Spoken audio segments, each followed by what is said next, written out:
With the success of such classic Rankin-Bass characters like Rudolph the Red-Nosed Reindeer and Frosty the Snowman, the people behind Rankin-Bass Studios saw it fit to not only make a sequel, but also make a crossover between these two Christmas characters into one ambitious television movie. I'm of course referring to Rudolph and Frosty's Christmas in July, which had its premiere on ABC on November 29, 1979, and returning to the directors and producers chair were Jules Bass and Arthur Rankin Jr. Returning as the writer was Romeo Muller, and this time it's in stop-motion animation, and returning as Frosty was Jackie Vernon, returning as Rudolph was Billy May Richards, returning as Santa was Mickey Rooney, returning as the Snow Lady was Shelley Winters, and returning as a lot of the male voices was Paul Frees, though this time he voices Winterbolt and Jack Frost. And then we have the likes of Don Messick, Darlene Conley, Harold Peary, Alan Suze, Ethel Merman, Shelby Flint, Red Buttons, Nellie Bellflower, Steffi Kelly, Howard Chaparro, Eric Hines, Cynthia Adler, and Bob McFadden. Now, I never watched this Christmas special before, but I heard a lot about this, and I've heard a lot of good things, some meh things, and some things that people might say, okay, it's actually pretty good, though some people say that it doesn't really stand a chance between either the original Frosty the Snowman and the original Rudolph the Red-Nosed Reindeer. So I went into this crossover very much with no expectations whatsoever, and as I finished watching it online, I have to say, it pretty much surprised me. Oh, sure, there were some things that kind of made me scratch my head, but those could be forgivable. So let's start off with the story. Now, as a crossover between Rudolph the Red-Nosed Reindeer and Frosty the Snowman, I have to say, it's pretty well implemented.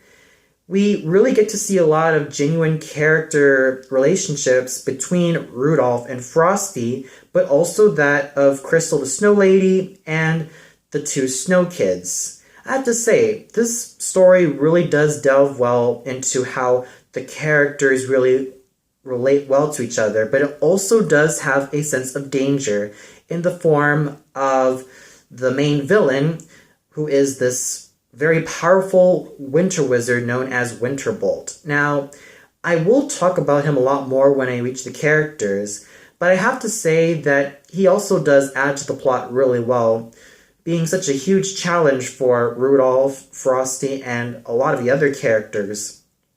Along the way, they have to take a journey to the states in which it's basically going to be the 4th of July. So there are a lot of things happening in this film, and I have to say, there were definitely a lot of moments that I enjoyed.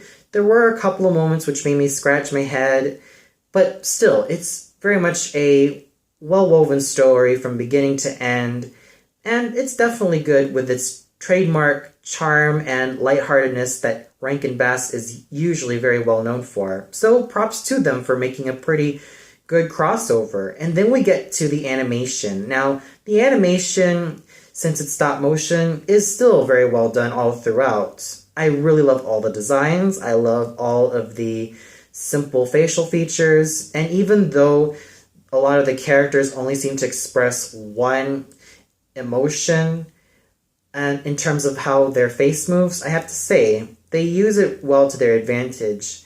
So overall, I'm still impressed with the stop-motion animation, and it still holds up to this very day. The songs are equally as great, not only with the titular Rudolph the Red-Nosed Reindeer and Frosty the Snowman, but also with Crystal the Snow Lady's song, and even the likes of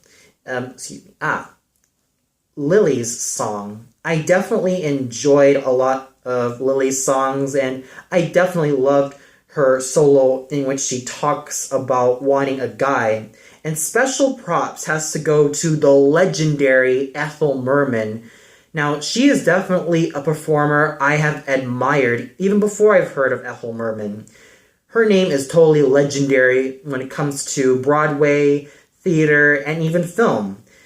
She really does have a magnificent set of pipes, and she is definitely legendary for being such a great belter, and she really put her talents to the test. So she really does an excellent job singing Lily's songs, and she was just fabulous all throughout.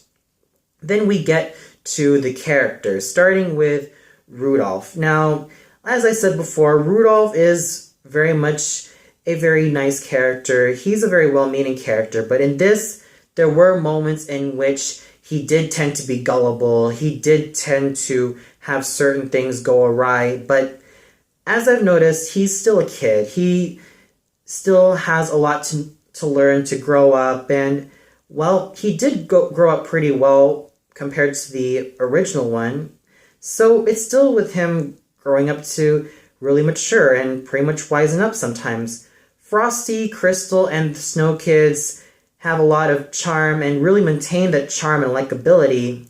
But with Winterbolt, my goodness, is this guy pretty threatening and pretty much a villain that you would love to hate. Winterbolt is not only the king of the winter, but he's also quite Mephistophelian in his actions and quite Machiavellian as well. When he tempted Rudolph to really betray Lily and his friends, he pretty much succeeds in that at first. And when he makes a deal with Frosty, well, he pretty much succeeds in that, but not for too long. So he is definitely a character that manages to be very imposing in his execution and very imposing in the goals he really wants to get, and equally as frightening, not to mention his accomplice, which is this magic mirror-like entity. He's definitely as scary and as thrilling as Winterbolt. Not to mention his accomplices, Scratcher, the jealous reindeer. I thought this character was also a very great foil to Rudolph. While Rudolph is very well known for being honest, nice, and just being an all-around good guy, Scratcher is the complete opposite. He's very much a major prick, for lack of a better word. But he's definitely someone who is quite entertaining from time to time. And then we get Sam Spangle, who definitely is a character that I'm sure not a lot of people would seem to care for, but he does work really well off of these characters.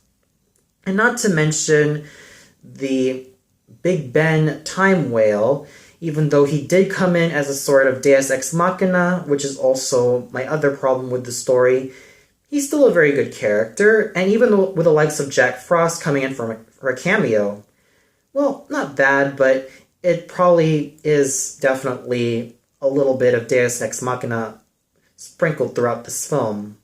And even with the likes of Lily and Lane, I definitely felt like their chemistry as mother and daughter was just so superb. With Lily, she's bombastic, she's fun, she's a lot of fun to watch, especially with all of her energy. And with Lane, she's sweet, timid, and very kind. And with Milton, who is basically the ice cream man for 4th of July, he's also a very entertaining character. He really works well off of the other characters, and he's definitely a joy to also watch on screen.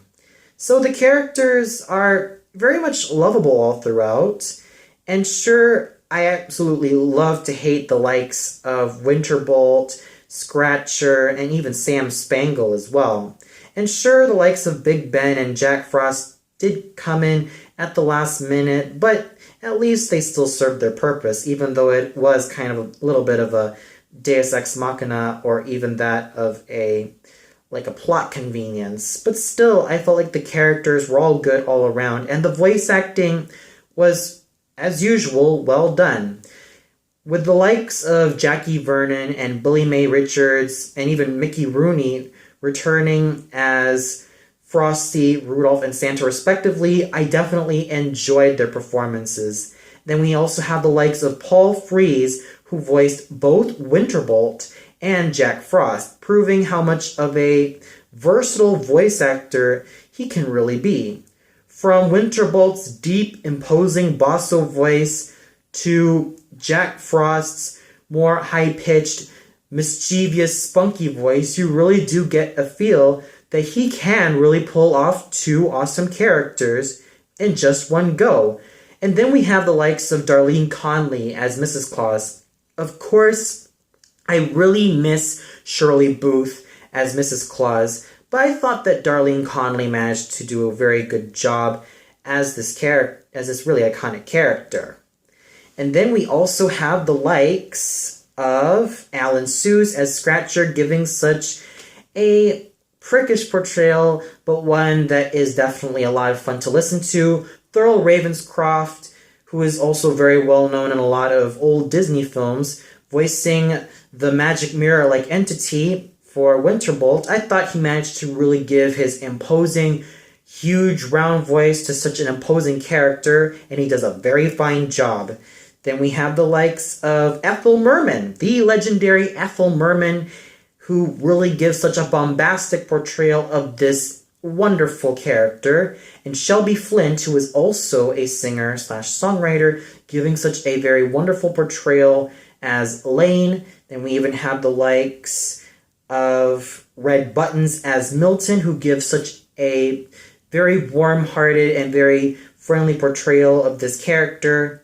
And even Don Messick, who is very well known for voicing such iconic Hanna-Barbera characters, and even the likes of the original Scooby-Doo, and even Scrappy-Doo. There's no doubt that this gentleman, who's also very well known for being a man of 1,000 voices, has also lent his voice very well to this very thankless character. Then we also have the likes of Nellie Bellflower as the voice of Lady Boreal, who gives a very warm, imposing, yet very motherly portrayal of this mystical figure. And then we also have the likes of Steffi Callie, Howard Chaparro, Eric Hines, Cynthia Adler, and Bob McFadden, who do very well in their respective character roles. So I'm actually quite impressed with the voice acting. So overall, despite some hiccups with the story, I have to say that this crossover was a very worthy effort. It's very well done, and I have to say that really meshing with these two worlds was great. And sure, it probably could have been a 60-minute special or even a 45-minute special, but as it is, I'm actually quite surprised at the final result. So with that said, I give this film a 3.5 out of 5, despite the flaws it has in terms of some minor characters, in terms of even the length of this film. It's still a very worthy, ambitious effort for Rankin-Bass Studios to pull off another good Christmas special. It's definitely a very good Christmas special, and it's pretty much worth the watch. Well, that's it for this review, and tune in later where I talk about the couple of black sheeps of the Frosty the Snowman franchise, starting with Frosty Returns. So until then, see you later, everybody.